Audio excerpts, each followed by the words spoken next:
Tuesday afternoon, the Carolina Gamecocks were put under a one-year probation by the NCAA. We have our breaking reporter, Madison Thiel, ready to explain what that means for us moving forward. Thanks, guys. I'm here in front of the Long Family Football Operations Facility, which was built for recruiting purposes. However, soon after Coach Muschamp's weekly press conference, it was released that the football team is on a one-year probation for a recruiting violation. I sat down with Tim Hill from 107.5 The Game to talk more about what this means. This is a simple case of a rare instance where the NCAA actually has evidence.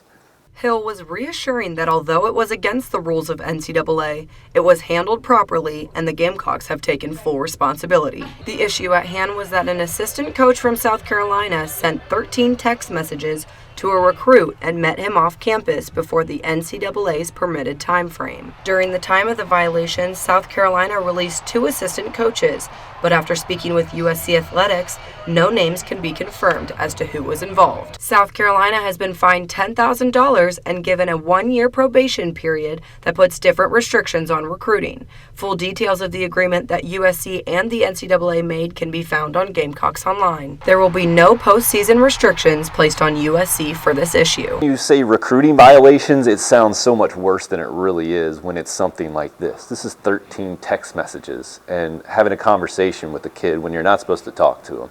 Is it technically against the rules? Absolutely. Should you encourage this? No. Does it happen all the time? Absolutely, and all over the place, and rarely do you get actual evidence of the wrongdoing. That's the difference in this case, I think, from the Carolina perspective.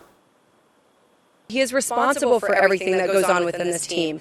After realizing the violation, he took corrective action to make sure this doesn't happen again. I'm Madison Thiel reporting live from the Long Family Football Operations Facility. We'll be back to talk more about this in sports, but for right now, back to you in the studio.